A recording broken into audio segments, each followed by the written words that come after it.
obviously there's going to more than likely be some serious inflation in the next year, especially in the U.S. markets, which I think a lot of institutions and banks are going to be hedging their bets by having their investors go into cryptocurrency to offset that loss.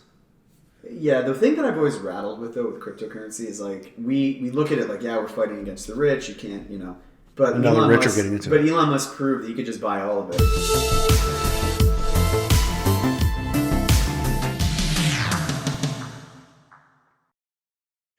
Firstly, welcome back to the AWL podcast. I'm your host, Jonathan Wiseman, and today we're going to be speaking with Jordan Boxer, who is a king honcho at the Canadian Designs for Health and Designs for Sport. And American, like I'm talking national level stuff. International, from Japan to New Zealand back to Canada 3 times over.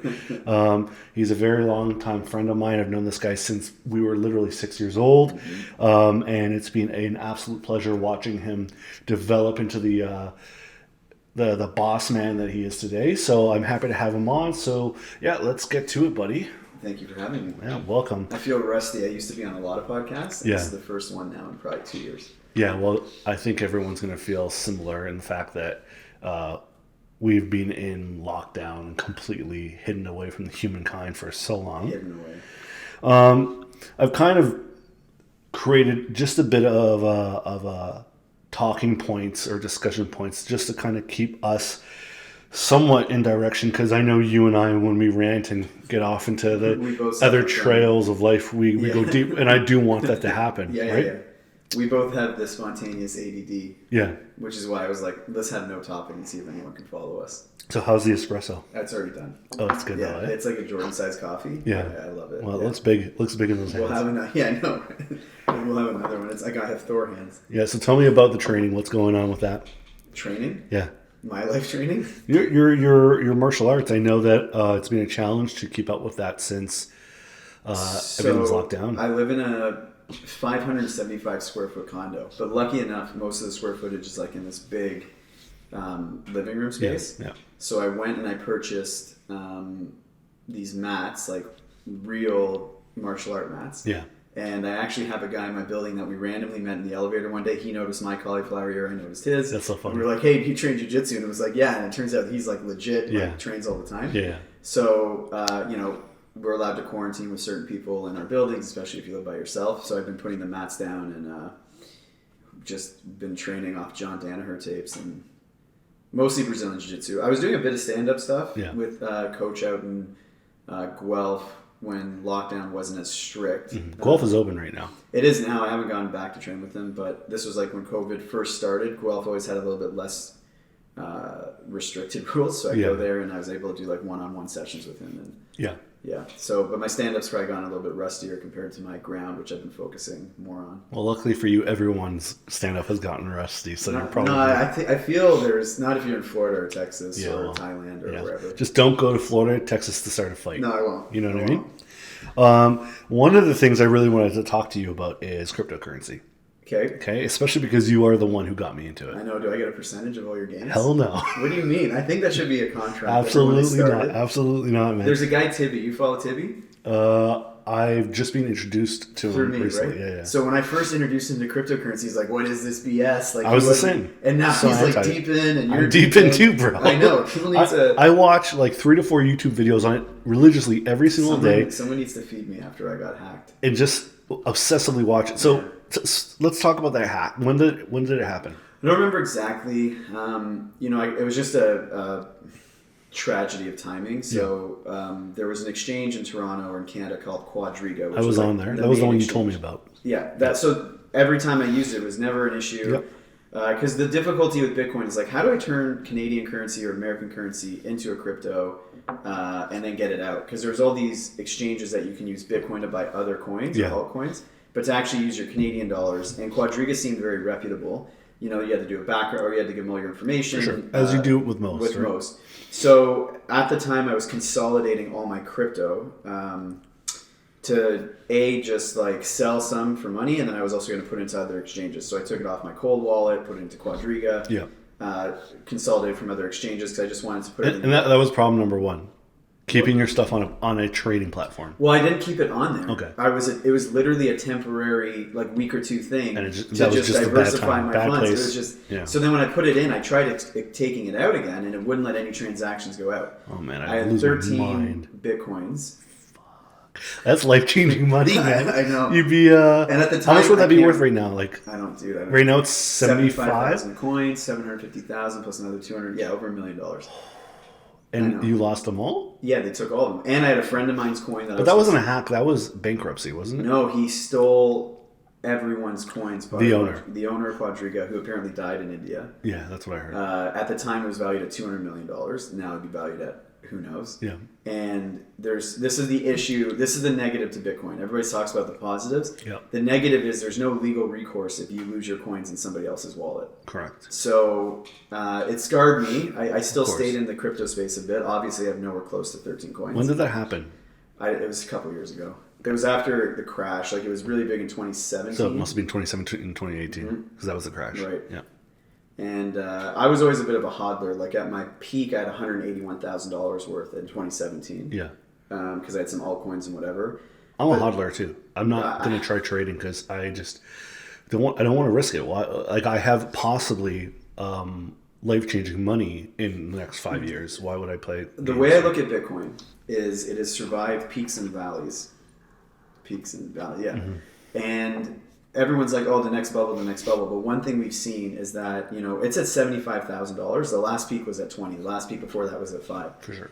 There's only 21 million of them being made.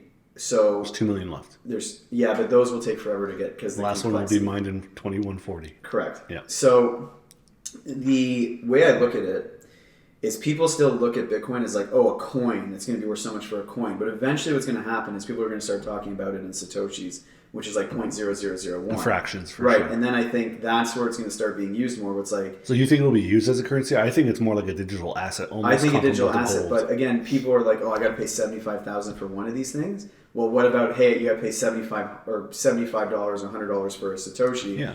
I think, but you can do that already. You can, but I think it's when people perceive it that way. That's true. It's going to change. Yeah, because a lot of people don't buy into Bitcoin because they think it's too much. They would rather 10 of one thing than yes. 0.00001 of one. Correct. Right. When you can wrap your mind around the fact that there's a limited resource going against one that's inflating, the inflation to deflate, like, it's just going to keep skyrocketing. Yeah, and with the American dollar crashing right now, and the future of that deflation or inflation coming with, the money printer going burr like crazy, especially with the $1.9 million stimulus package that they just passed.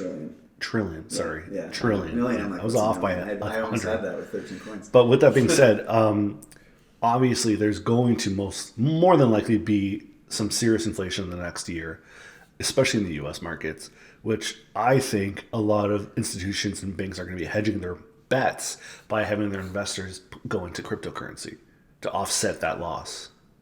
Yeah, the thing that I've always rattled with, though, with cryptocurrency is, like, we look at it like, yeah, we're fighting against the rich, you can't, But Elon rich are getting into it. But Elon Musk proved that you could just buy all of it. Like, yeah, he's just $1.5 billion. Like, these guys can just. He bought it at 35. Now it's 60 American. Yeah. It's crazy. Yeah. So I think it's one asset. I think people get too excited about one asset. Like, I think having precious metals is good. I'm not giving diversification here, is important. Yeah, I agree with you.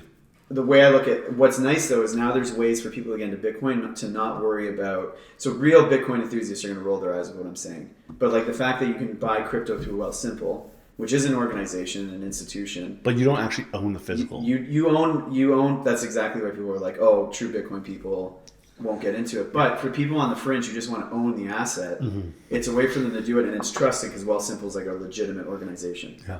So I do think if more of these organizations jump on board and they get rid of those, like, people who are scared of this space. Yeah, I agree. Because, like, I was scared. I was like, wow, I got fucked. To touch on that point, there are some amazing apps out there, especially in the U.S. right now, that are soon to come to Canada. You've got Cash App. You've got maybe not so good Robinhood. You've got BitPay. You got Webull. Yeah. You've got things like Voyager that's coming to Canada. And these are amazingly simple, easy to use apps. probably even easier to use than Wealthsimple, even though I'm a big fan of Wealthsimple, and that's where I have some of my coins on Wealthsimple. I have some in cold storage. I have some on Coinberry. I have some, which is smart. You want to have them spread across it's multiple platforms and different wallets. I as well have different, and I have most of my stuff staked in some form or measure, right? Like I want my stuff to earn me interest. Have you ever heard of BlockFi? No.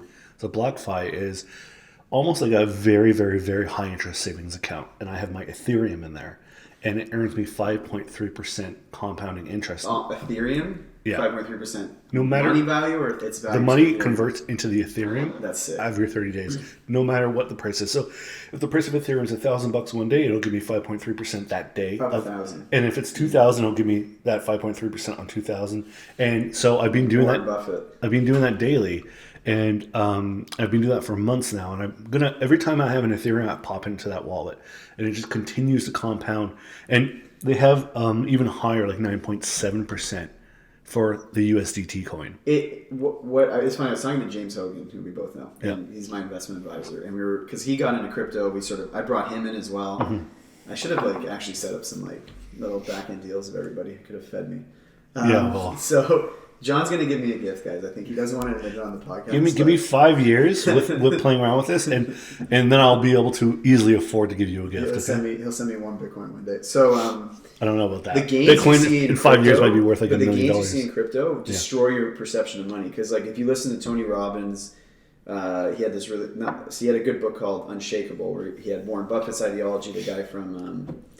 It's a big investment firm. MicroStrategies? Vanguard, I want to say. Vanguard. ETFs. That's a huge... So he's like, if you can gain between 7 and 10% a year compounded, you can retire. Yeah. And we're looking at gains of I had one currency, VeChain, I had 2,000 US. That thing blew up. 4 or 5 months ago. It's now valued at 15,000 US. That would take years. It's gaining years of traction. 8%, yeah. At a high end. But, which is, the altcoins are an interesting... Yeah, and they're risky as well. But the altcoins, for example, that I'm invested in, and again, I want to make sure everyone understands that this is not... Is it bad that my head's faced this way? Should I turn? It's up to you, buddy. But this is not financial advice. We are not financial advisors. This is just for entertainment purposes. We are just a bunch of idiots on YouTube. Yeah, okay? 2 idiots. Yeah. But with that being said, I've got Cardano. Yeah, Cardano's... I had that, and that was one of the ones I got lost. I had it very cheap. I've got an insane bag of Cardano. Good. Because you get more Cardano when you hold it, right? It's staking. So I have 75% of my crypto purse is Cardano. And then I have SRK, Spark Point, and I got that really cheap. I got that 3 months ago. So I got that 0.0007. Now it's 0.02. Do people understand what altcoins are? Yeah, they're not Bitcoin. So the way I explain it to people, because if someone's never heard of Bitcoin, so altcoins are... Bitcoin to me is like the USD of the crypto world. Yeah, it's the gold. gold. In order to buy these other coins, and Ethereum, altcoins are either on the Bitcoin network or the Ethereum network. I think just to interchange it, and I'll let you continue, but Bitcoin to me is like the gold, whereas Ethereum is like the oil. Ethereum, everything runs off of Ethereum right now, not forever. But explain why. What does it run off of? It runs off the Ethereum network. But what's it called? The actual fuel. What's in the name? Ether? Ether. Okay, but with that being said, there's some hidden killers that are slowly making their way up to challenge Ethereum for that king spot of the main network, like Cardano, for example. So I might butcher this, but just so I think people understand, the power of Bitcoin is it's decentralized. Yep. So no one owns it, and that's why it's seen as like an asset protector. Ethereum is really a blockchain technology. Yeah. So the whole thing with Ethereum is smart contracts. Mm-hmm. What does that mean? That means if you and I, you're a landscaper, and we just build this virtual contract, and you're going to cut all my grass, but you want to get paid more on rainy days and less on sunny days. Yeah. That's a negotiation. Ethereum will actually link into the weather network, see a rainy day, and then it automatically executes that contract. Yeah. That's a very lame way of explaining it. And it can do so much more than that, but that's a good way of explaining it. Ether is the fuel to actually fund that contract, which is why Ethereum will gain you more Ether, but Ether is the fuel. Yeah.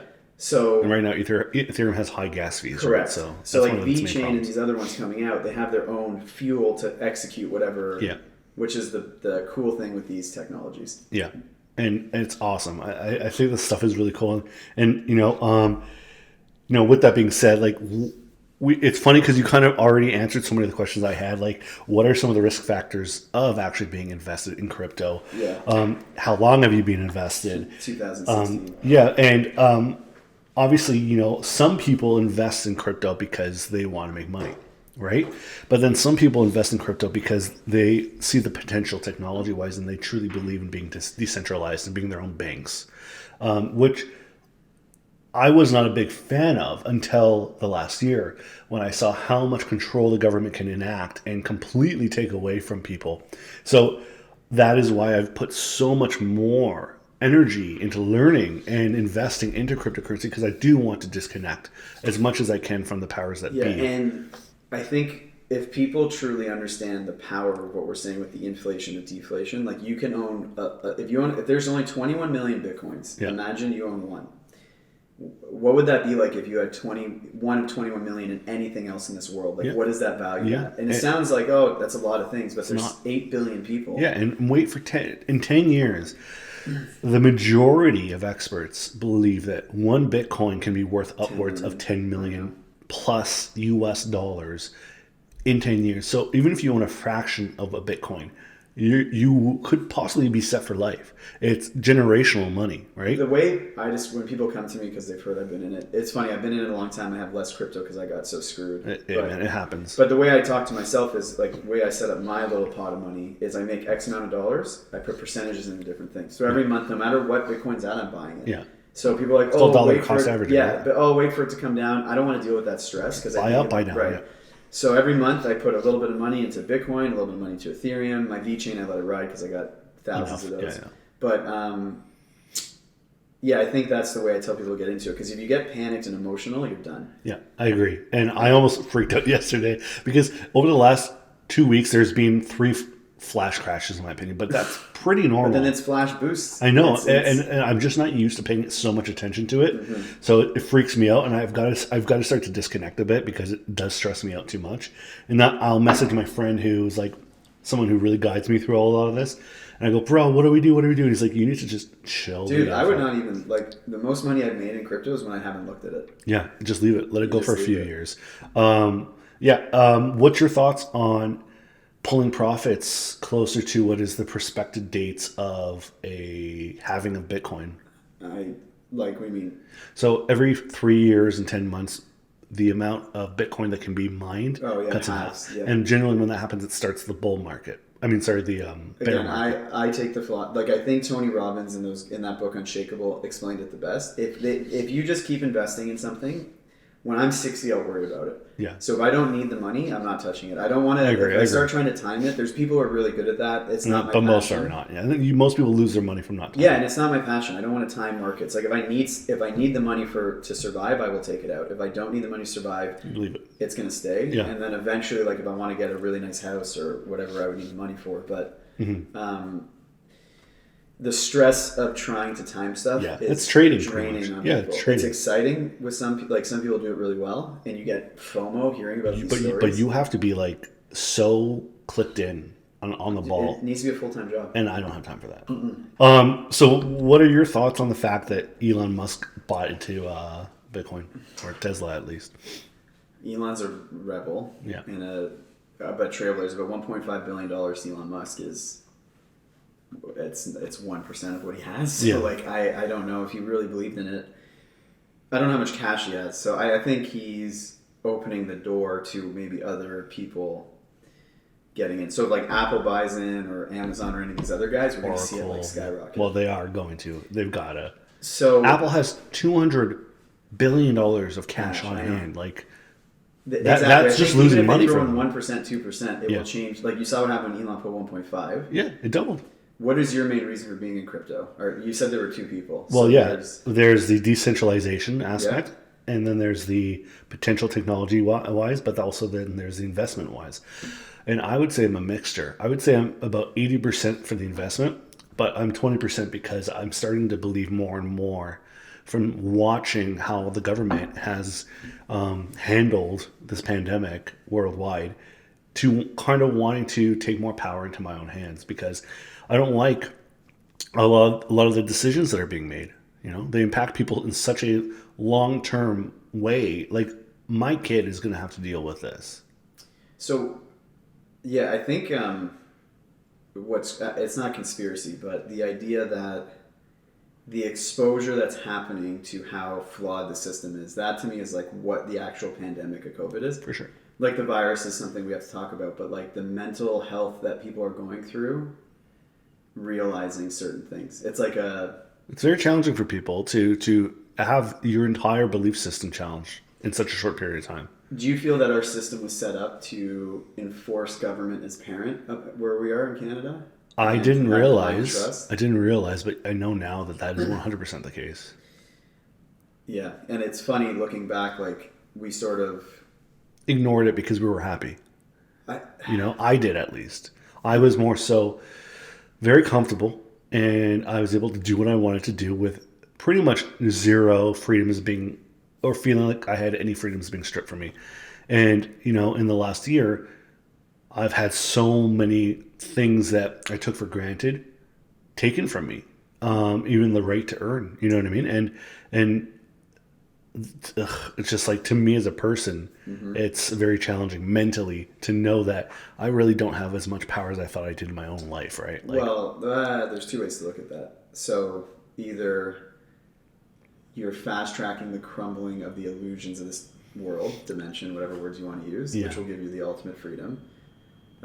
Or it's like you're saying, in the human experience, you don't have as much freedom as you had in the human experience. Well, speaking of, the crumbling of our current reality, let's talk about that, because I know that you have experienced the joys and the tribulations of mental manipulation through certain types of mind bending or mind opening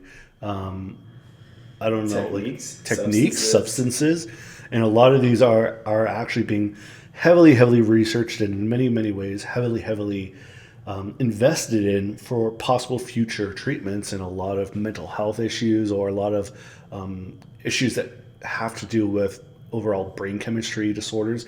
And I actually think it's really neat and really interesting. So I'd like to hear more about possible experiences that you've had. What have you done? And obviously go into the level of detail you felt comfortable doing. I'm sure people would be interested in hearing more about that. What's funny is, like, I don't know, for whatever reason, maybe it is the ADD mind. I'm always like 3 or 4 years ahead of like when something gets really popular. Yeah. Like Bitcoin. I agree with psychedelics. You. Yeah. Some things not so much, but some things for sure. Some things I'm I'm really far behind. If you know me, you would not ever think I would do psychedelic type experiences. And I've only had a few. So I'm not a big believer in the constant reach for them. Yeah. There's a few ways we can break this down. Like, you're like, what mind melding techniques or substances. So I assumed you were going down the route of microdosing. Yeah, microdosing, or even like a straight on shaman like experience. I feel like they sit on the same spectrum, you know what I mean, but just on different sides. So for whatever reason, I've had an affinity to meditation, spiritual practices from a very young age. Yep. Like, I actually have a memory speaking to Matt Romaine. Do you remember him in high school? So I was friends with him. We were really good friends in elementary school. I was like maybe 8 years old. And I this memory sticks out, like me talking about the Reincarnation Cycle. Yeah. And looking back at that now, it's like, where would I have heard that? That wasn't like, the internet wasn't around. You're watching Teenage Mutant Ninja Turtles back then, or Power Rangers. Like, reincarnation was a weird concept. Yeah. But I had this vivid image of, like, you get a certain amount of coins. It's not coins, but you have a certain amount of times you come back until you never come back. Okay. So I think that being in my consciousness at such a young age was like searching for what that meant. Yeah. Was never very religious in the traditional Jewish sense, but I was always drawn to things like Kabbalah, when we learned about that in Hebrew school, or Buddhism, Hinduism. That's definitely a religion I can get into. Vajrayana Buddhism. So, yeah, like, I was always curious to what that was. And one thing that's being shown is a lot of these mystics had the assistance of chemicals to reach these altered states. Yep. ergot, which is basically, I think, like the original form of LSD. Mushrooms, it's all over different folklore, like including Christmas and Santa Claus. Like they're showing might be just mushroom just their experiences with those types of things. Yeah. So I think what I'm worried about with these substances, before I go in, I guess, to my experience, is the attachment that we're putting on that it's going to give us certain levels of freedom. Yeah. Or like, why are people reaching for them? So Kabbalah, you weren't supposed to learn until you were 40 years old. And the reason was if you actually went down that route, you would lose your mind. Yeah. A lot of these mystical arts, like even in Bhagavad Gita, they tell you like you have to live your life in stages, and when you're done the family stage is when you go into that spiritual stage. So these things, I know I'm probably ranting. I'm trying to control I want to hear more about this because I don't know a lot about it. What are we searching for? Like, have you ever done anything or no? No. I think the reason why I've shied away from it is because I had to take mind-altering substances as a child, right? Like Ritalin and Dexedrine. And although those are very different, they close you off as opposed to open you up. I think the side effects that I got from that were so damaging mentally that I'm really afraid of the possible side effects that I could get from something that would open me up. So I'm very blessed that for whatever reason my mom didn't they wanted to put me on those. Yeah. Like I remember going to a psychiatrist, a child psychiatrist, like your son suffers from ADD, he needs to go on whatever. I'm petrified of these substances, but there was something in me that I had to do them. Yeah. And in the Immortality Key, I can't remember the name of the author, he talks about Elysium in Greece and how people went there to die so they never feared death again. Yeah. But it was like a 1 or 2 time experience that they went, and it was like people like Aristotle and these like giants of philosophy and leaders. I would ask you to sit in like, what are you scared of? What would be the worst thing that happens if you open up? I lose my mind. What's your mind? I'm talking like a psychotic break. So what's your mind? Well, that's the thing, Who's scared of the psychotic break? Myself. But would you exist if the psychotic break happened? I don't know. And then, because people in psychosis don't know they're in psychosis. Correct. So, are you actually scared of psychotic break, or you're scared of losing what John is? I'm more so scared of what could happen to the people around me. Okay, that's a good way to look at it. It's not so much like, obviously I like the way I like my life, and I don't want to lose my perspective on life, because I feel that through the things I've experienced and the way my brain is wired, I've been able to have a fairly open view and perspective. And similar to you as a child, you really focused on the kind of like spiritual aspects of reality, and I have focused a lot more on the scientific aspects of reality as a child, much more so than I would say most kids I knew growing up did. Whereas most kids were sitting down watching Pokemon, I was taking apart TVs and learning about electrical currents and sitting in the basement with my eyes closed and trying to envision how vast the universe is, to the point where I'd get a headache. And what I think is interesting is... But I think we all do that. Yeah, but what I think is interesting is I feel those are the same thing, because it's just it's two different sets of binoculars. Whereas, in my perspective, by doing that my entire childhood life, I've forced my mind to bend in ways that it should not bend, trying to pay attention to what quantum mechanics are, or what astrophysics are, or the cosmos, or the beginning of time. And one of the things that I find has helped me feel a really great sense of connectedness, and this is from Neil deGrasse Tyson. He says, when people look up at the night sky, they feel small. But when he looks up at the night sky, he feels big. And the reason why is because when you're looking up at the night sky, what do you see? You see stars. And those stars, most of those stars are already gone, because light only travels so far and so fast. And all of those stars, inside of them, have molecules, atoms, and it's those exploding stars that created our planet, that created us. So it's those exploding stars, that stardust, it exists in us. So we are the universe perceiving itself. The universe only exists because we see it. If we were not perceiving it, the universe would not exist. So, that's how I feel. So I have that sense of connectedness, and I feel like I maybe didn't have to go down a spiritual route to get there. The drugs are a fast track, but like Ram Dass, his teacher, Nareem Baba, I'm mixing up his name.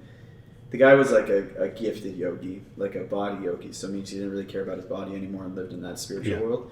And they dosed him with a bunch of LSD, and he's like, nothing's different. Yeah. Because I think there are people, like you don't, the techniques that they teach in all these different spiritual arts are to get to that point, I believe, of like realizing oneness. Yeah. Because I do believe that is probably the point of why we're here. Mm-hmm. And you look at all the different cultures, like Kabbalah talks about you're one with God, and then you fall 127 times, or I can't remember the exact steps, you fall a bunch of steps.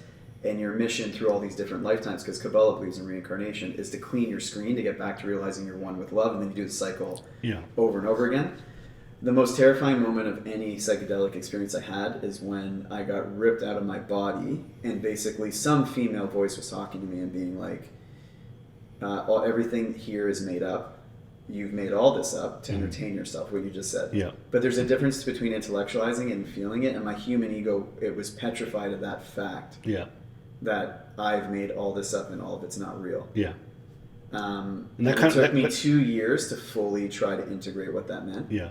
And it's still not fully integrated, but that kind of reminds me of simulation theory, right?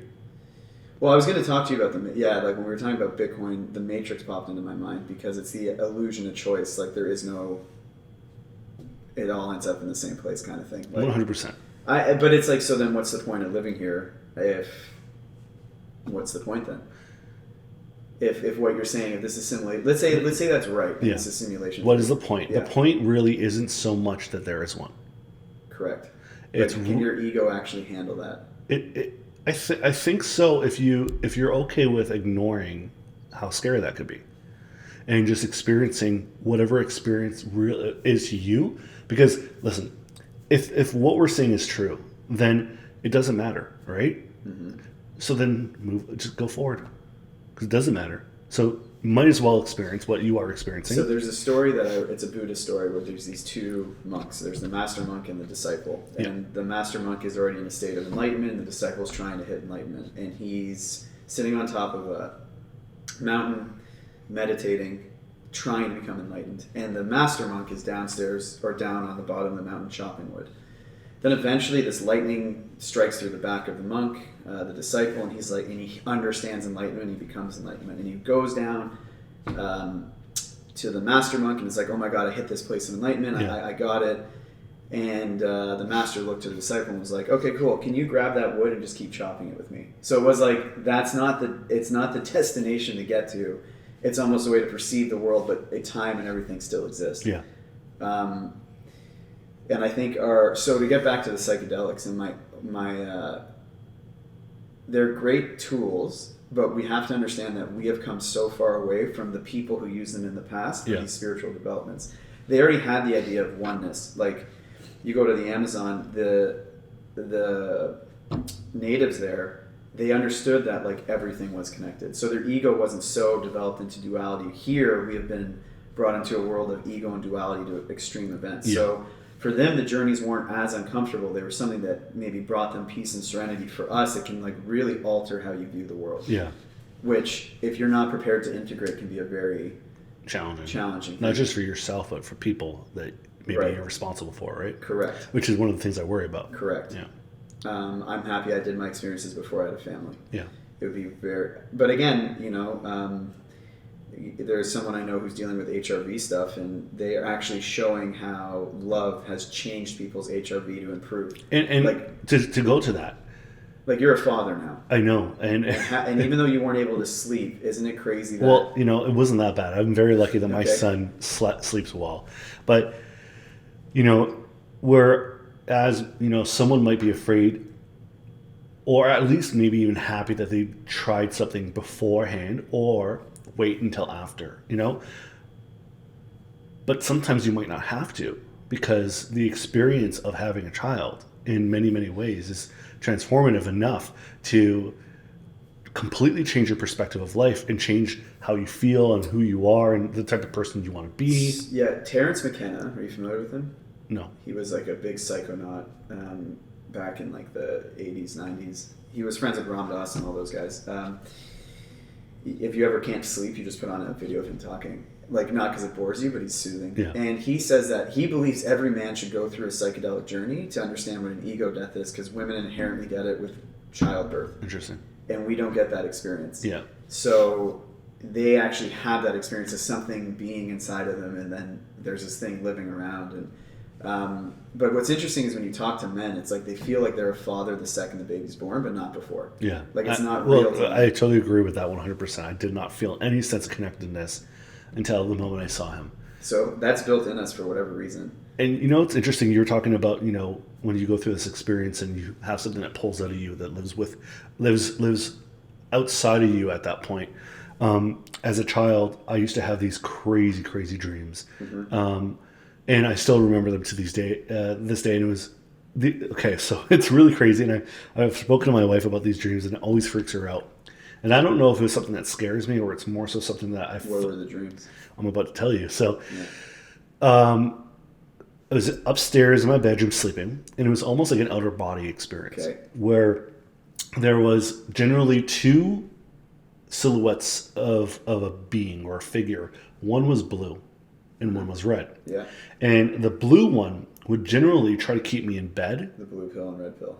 But the red one would grab me by my feet and slowly pull me out of bed, and I would be hovering down the stairs, around the corner, down the hallway, down into the basement. And every time the red one won, the blue one was trying to win back. And every time the red one won, I'd wake up in the basement. And I'd wake up like literally in the scariest parts of the basement. Mm-hmm. All the lights are off, and I would have to run upstairs screaming.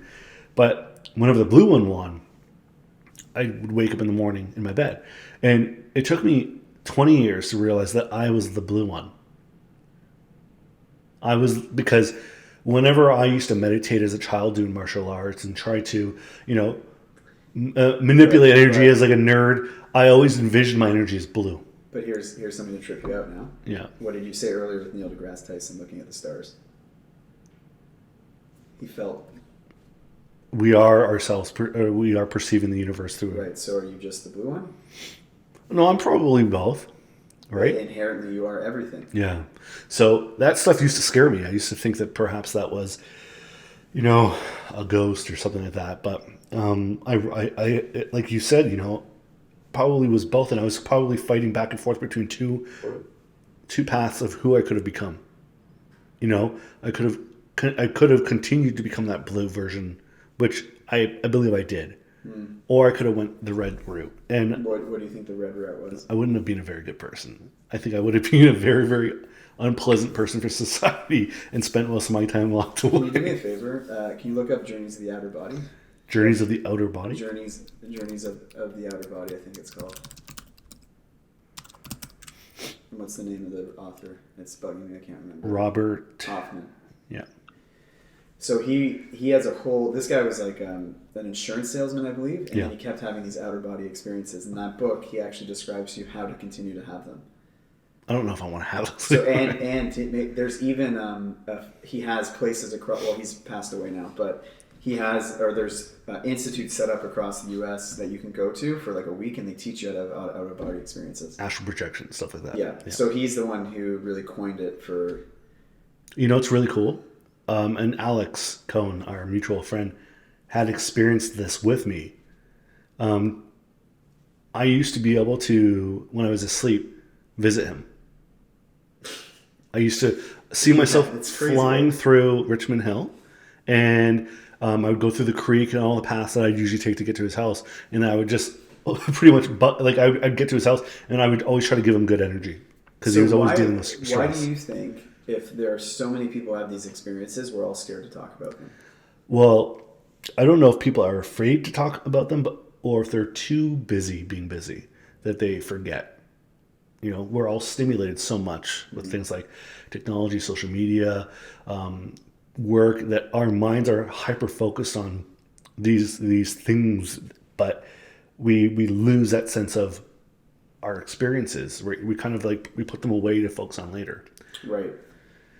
Which is where I think the power, I'm not saying that the psychedelics don't do work, but what I think is actually doing the work more than anything is sitting down for hours with an intention, and your focus is bringing those things in. And I think, yes, they help, but it's, people go to these 10-day silent retreats and have very similar experiences to psychedelics, not taking anything. Yeah. Which does that mean, is that really our true state that we're running away from? Yeah. And like, there's only, like, I guess you have to be at a certain level if you're ready or not, right? And again, my biggest fear, and it is fear for sure, it is the responsibilities I have.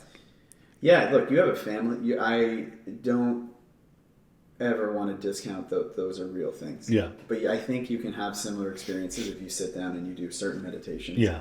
I was very lucky 2 years ago, right before the pandemic, or the summer before the pandemic, I went to Portland and I met with Master Montauk Chia, who is a Taoist Qigong master, like one of the most famous ones in the world. Yeah. And I flew all the way there because I wanted to see him in person. And I did this 3-day event with him, and he taught me some very basic meditations, but they're all you need. Like, everybody wants more advanced stuff, but these basic meditations is all you needed. Yeah. People were hallucinating in the room from the meditations because it was like causing the same sort of chemical reaction. Yeah. And when I spoke to him about it, and I'm like, I had this experience, and he goes, no, don't do those. And I'm like, why? Like, it's for spiritual growth. And this guy is a guy who lives in spirit and energy. And he's like, it's fake, it's illusions, it's not yours, you're overheating your system. Like, do the path and the right ones will come. Okay. And it's funny to see how you would think that those people would be more open for these experiences, but in fact they view it as like a false shortcut. Yeah, it's like a cheat. The way I describe it to you, or people like you who are into fitness, is like, it's like you spotting me for the 400-pound bench press, and then me like, I can bench 400 pounds, and I go do it myself. Yeah. Versus like slowly building up to that 400-pound bench press where I don't need the spotter. Yeah. Like, who's more ready to do it? Exactly. What sucks about Montauk is I was actually booked him for Toronto last June. I was going to bring him here for the first time in 12 years, and then everything hit the fan. So I actually saw him the last time he was in North America, and I don't know if he's ever coming back. Well, let's hope things start to open up and improve a little bit in the next little while. Do you ever sit down and try to get back to Red and Blue John, that state? Well, I think the fact that I talk about it fairly often to my wife, I don't know if I do that because I know it spooks her and I like to creep her out, or if I do that because I'm trying to remember. Have you ever sat and tried to remember? Just sat in silence? Yeah, I think about it all the time. But I think about a lot of things all the time. Do me a favor. Tonight when you go to bed, sit down for 5 minutes in a silent meditation. Just see if I can think myself into that. I'm going to show you a certain breath to do before you go to sleep. Yeah. And ask to be shown what red and blue meant, and see if it will come to you while you're sleeping. Okay. Just make sure that I don't wake up over my baby's crib. You'll be fine. Weird. You'll be fine, I feel. Okay, not to move on, but I do have some questions I wanted to ask you. Because I know that you and I share very similar interests. Are we going to comic books? Not yet. One thing that I want to ask you about is, the Pentagon has 6 months to disclose evidence of or what they know about UFOs. Okay, and it's actually 3 months now. Yeah. 3 months left. Yeah. So the United States government, when Trump was in power, put a bill into their main COVID relief bill, giving the Pentagon 6 months to release documents and release information of what they know. And this all stemmed on what happened in 2017. Okay. Did you know about the thing that got released, all those guys? Yeah. It's just a funny transition. Like, okay, let's go. Listen, man, this is actually very fitting because people who, and again, I've only had 3 experiences, and they would take us hours to go through. One of my experiences lasted like 1,000 years, and it would take us that much time to really describe it. But there's all these stories of shared experiences where people see an alien on psychedelics, and they all see it at the same time without communicating. Yeah. So it's funny that That's weird. Because apparently it allows you to see cross-dimensional stuff. What did Carl Sagan, how many dimensions did Carl Sagan say there was? Well, not Carl Sagan specifically, but most astrophysicists believe that we live in they believe that we live in a multi-universe. Multi-universe, but how many dimensions between the mathematically they've shown that they can create a 16th dimension now through certain types of formulas, but they believe that there's quite a bit more than that. It's just we don't have the... Have you ever watched Carl Sagan describe the Merkaba and the Flat Earth people? Yeah. Anyway, sorry, so what's your question? But with that being said, number one, what do you think that they're going to say? I don't know. What's weird is if you sit back and observe, the conversations around aliens and UFOs are becoming more and more popular. So is that the shared consciousness about to expose something? Well, I want to know if the government is actually that good at hiding things. Yes. Because I don't think that they are. But then again, they have to be, because apparently the technology that the government usually has, at least in things like their defense and warfare, is usually 20 to 50 years ahead. And we don't know about that until 20 years or 50 years later.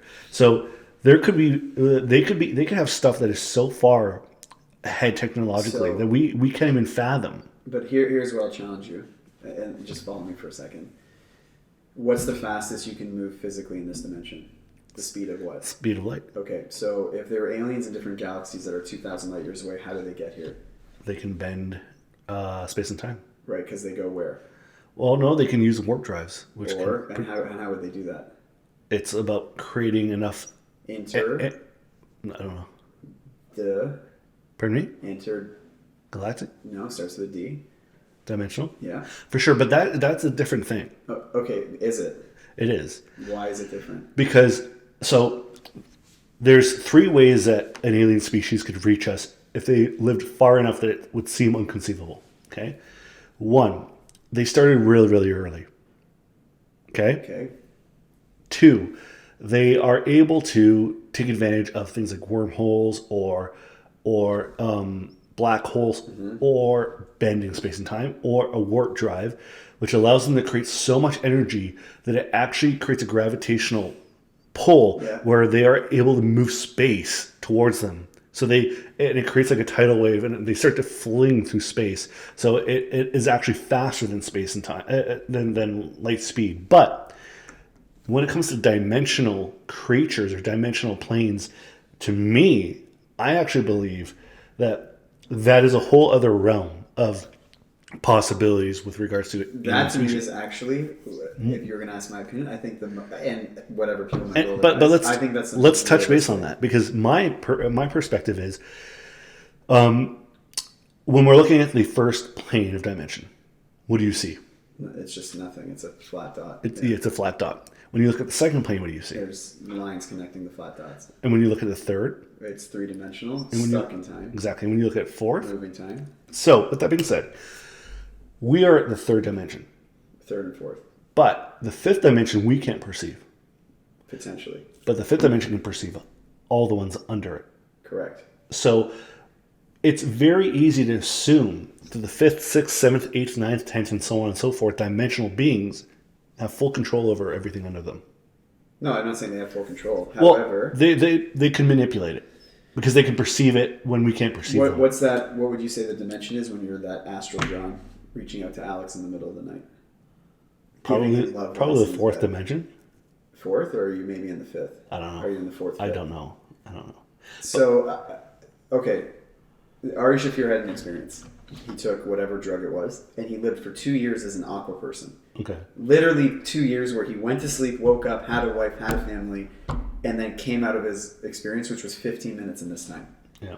So what is time other than perception? We share a perception of time, but if there is a way to go through different dimensional travel, like I actually don't know what I'm talking about. I'm just sprouting what I think. Yeah, but not to cut you off, but we used to believe that time was just perception.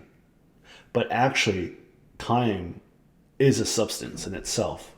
So Interstellar tried to explain all that, and it was hard to understand. Time is a piece, one of the many, many pieces of the puzzle. Time actually has, almost like you can look at it like, it almost like has energy to it. It has mass to it. It is an actual... Have you ever heard of the time crystals?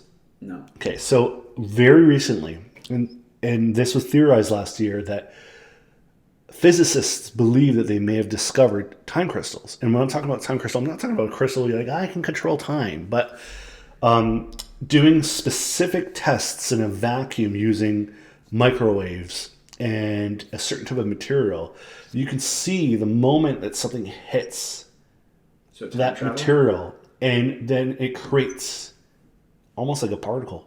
So you could technically time travel with these particles? Not necessarily. No.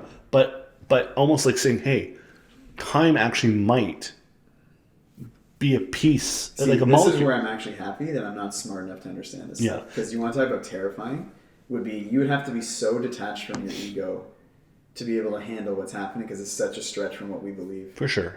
But to kind of go back to that, no, not time travel, but almost like at first we did not know that light can be viewed as both a wave and a particle.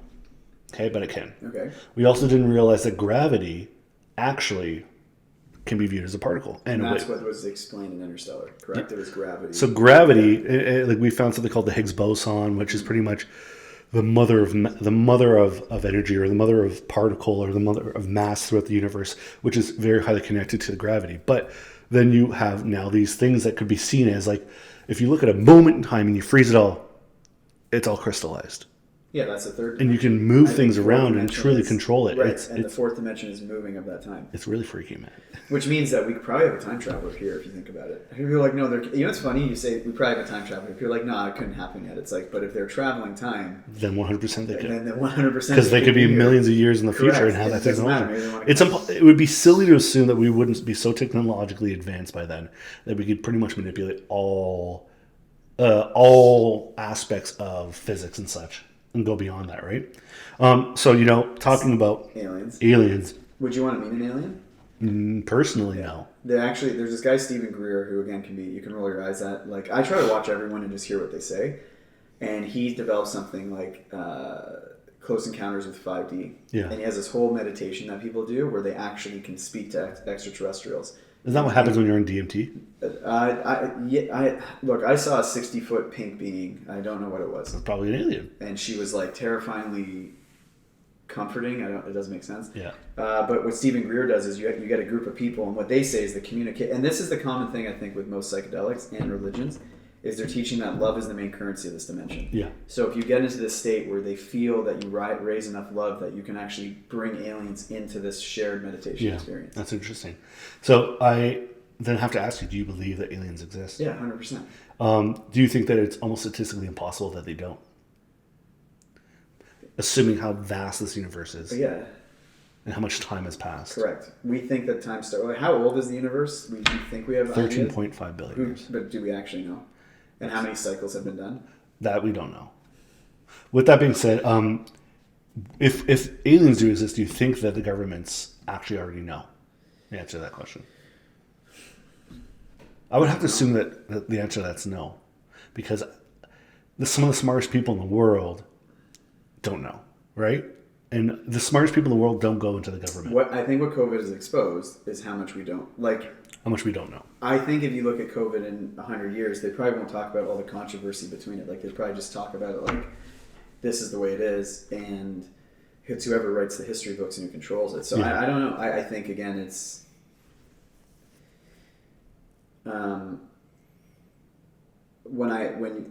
If you can deconstruct the terror people would probably feel saying aliens are real, maybe more people would say yes. I think the people who are like adamant against it are just terrified of the idea that there's... Did you hear about ʻOumuamua? No. Okay.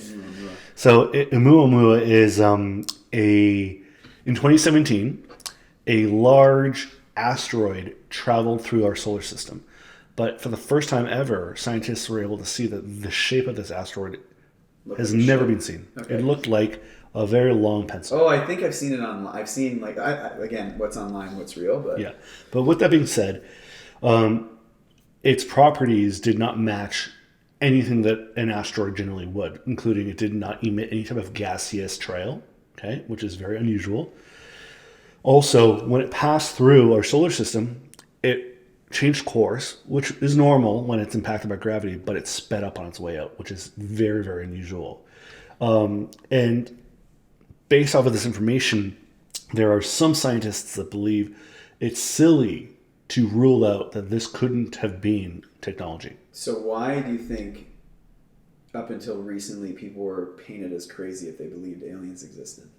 The same reason why I believe any new venture or any new aspect of knowledge and knowing something and challenging what's the status quo is always going to be looked at as crazy. It always has been the case. I mean, think about these great scientists that were locked away. Did you know the periodic table was created? Pardon me? You know the periodic table was created? How? Yeah. I don't. In a dream. Okay. I think I've heard of that. Like, how do we know things like that and still question, like, if... I know that maybe they're not... Like that, but you got to wonder, is all this information locked away in all of our minds? Yes, I think 100%. And it's just a matter of some people have wiring in a way that allows them to access it. I don't think it's locked in our minds. I personally believe there's a dimension out there where ideas live. And your mind can just connect to it every once in a while. And depending on how tuned you are, more can come in. Yeah, it's interesting. In certain ways. And, like this parent asteroid... reflected light, and this is how they saw it. Obviously, this is how they see most things. But when it reflected light, it reflected in such a way that made them realize that it was not an actual spinning mass. It was a flat, either a disc-like, very flat object, or a very long object, because it was almost like it looked like this the entire time. And I think that's really crazy to think.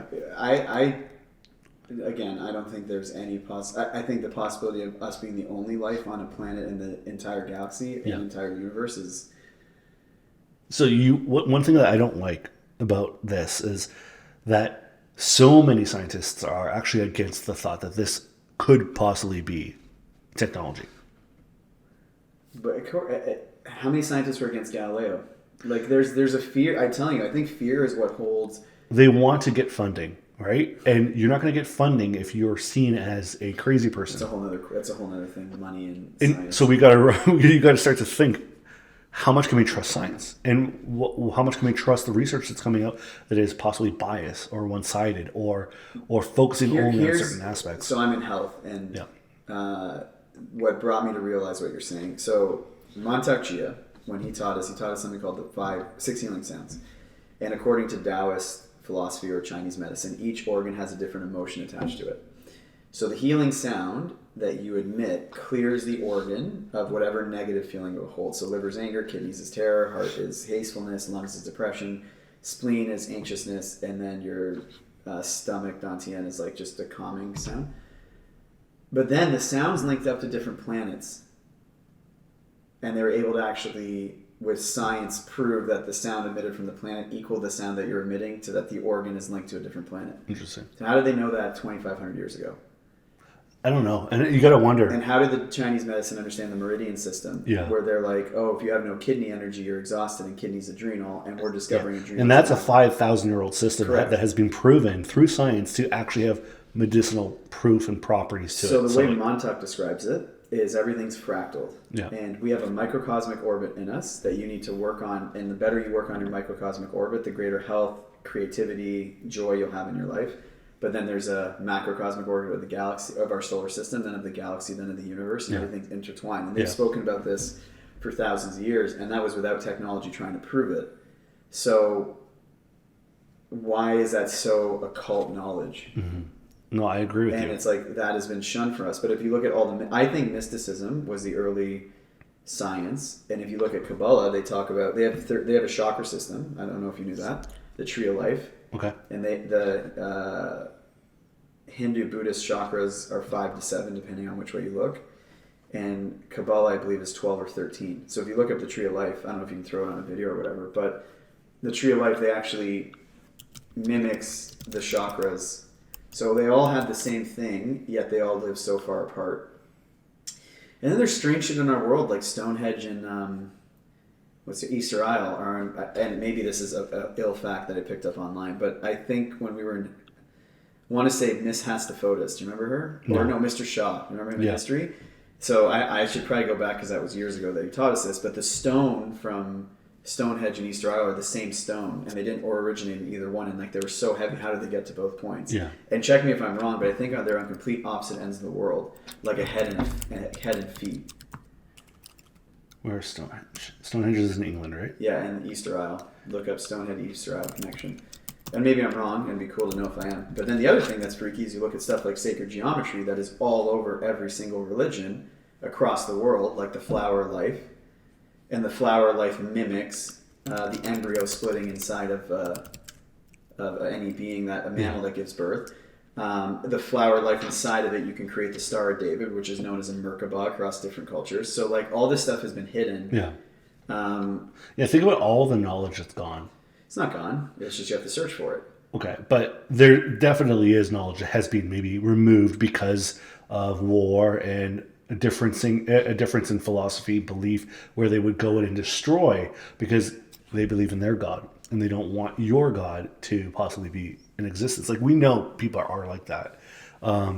So there 100% has to be knowledge that perhaps was so game-changing that doesn't exist anymore because it was erased. I mean, think about, like, there have been genocides where there have been people who've truly tried to completely erase not just a nationality or a religion, but they've also tried to erase their history. They've tried to erase, and you could see this with, our fellow Jews during the Holocaust, Armenians, Sikhs, but even like black people or Native people, they've all been suppressed, and in many ways their history has been rewritten. So that way, when you look back, you can't see where they come from, and it's almost like to suppress, right? It's to There's hide. Even theories that Jesus went when he was gone for 12 years, that he went to India and learned like tantric practices. That would make sense with how connected he was able to heal people with his hands, and he looked like the way they dress him. Definitely dressed like a yogi. Yeah. And then maybe he just went to an extreme, deep state of meditation when they put him on the cross for 3 days, and he died, and then came back to life. Like,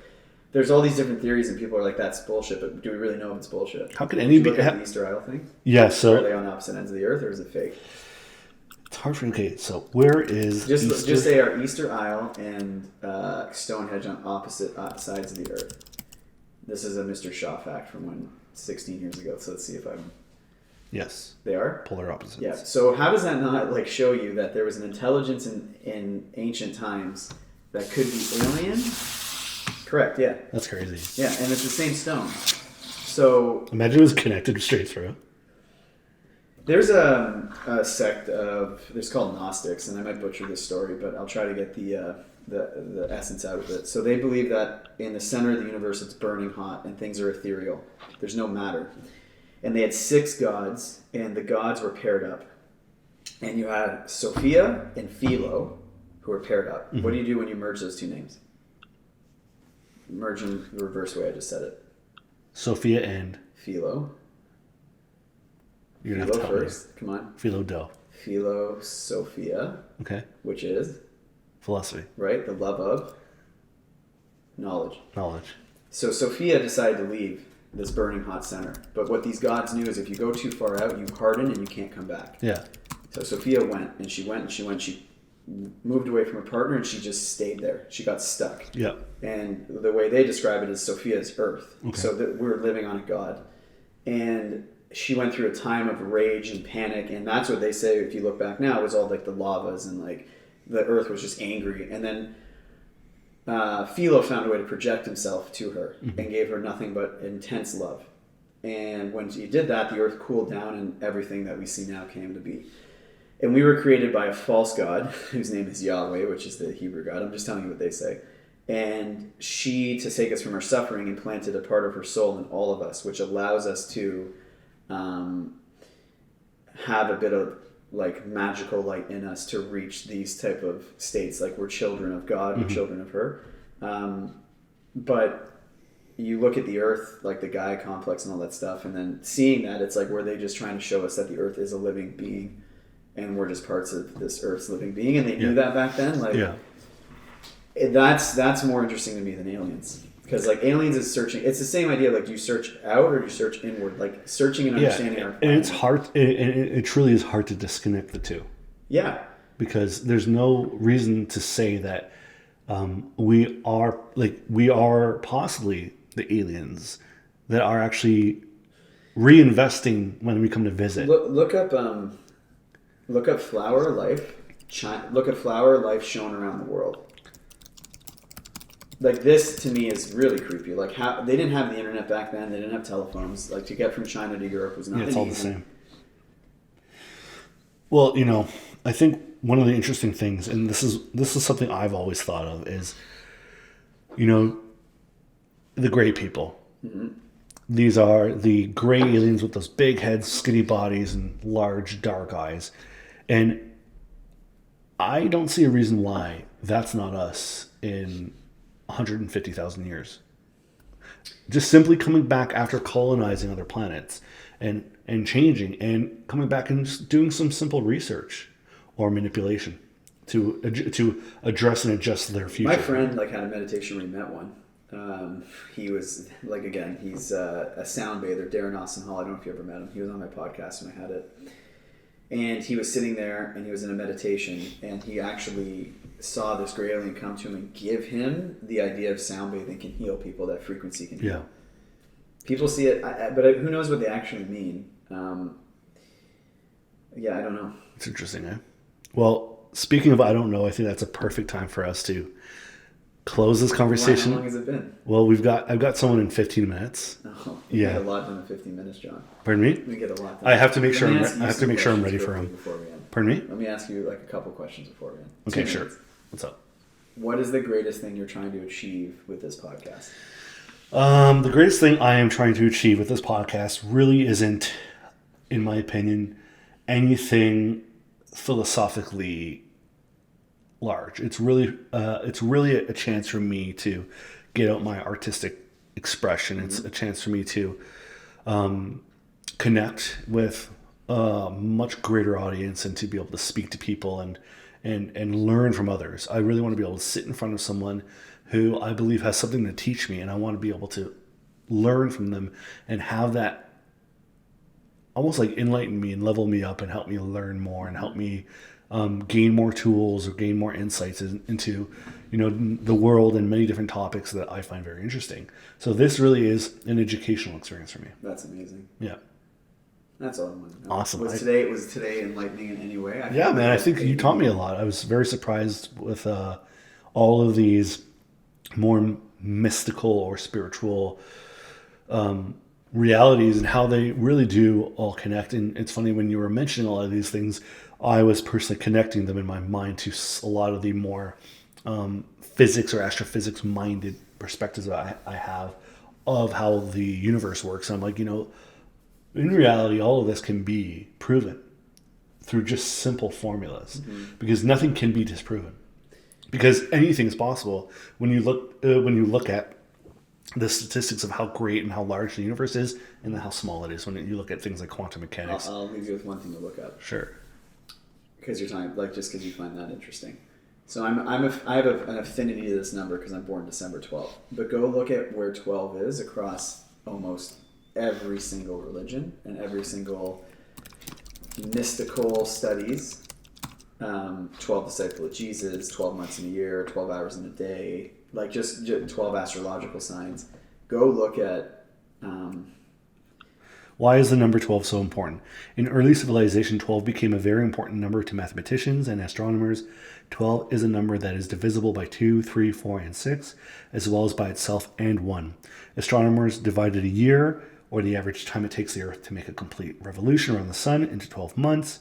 Obviously, there's a lot of things that are popping up saying that 12 is a holy number to religions like the Greeks or the Bible or Odin with his 12 sons in Norse mythology, the 12 disciples like you've mentioned, the 12 imams in the Islam religion. Yeah, that's interesting. You can go into that for hours one day when you're bored. Okay. Okay. Well, Thank you. I really appreciate being guest number 3. Yeah. Now we have the holy trinity of episodes. And is there anything you want to say to the audience? I hope that didn't bore you. I'm rusty on these podcast things, but I had a lot of fun coming on here. I actually forgot probably about 10 minutes in that we were on a podcast. After I came back from the washroom, it vanished. So. Yeah. I think that's the whole goal. Yeah. And I definitely want to have you back on. I would love to, yeah. If people find me interesting, it's weird for me to say. Well, I find you interesting. I find it to weird me, that's people, enough, right? I find it weird that people find me interesting, so sure. Yeah, well, that's usually the case. So thank you so much for coming on. Thank you. And we'll wrap it up. Just make sure that you hit the like button if you've enjoyed this podcast. Please, smash the like button. Smash the like button for the YouTube algorithm. Subscribe to the channel. Share. Leave a comment below and make sure you share it with your friends and family or anyone you think that would find interest or anything enlightening from this episode. So, yeah, thank you. Thank you, everyone, for sharing time. Peace out.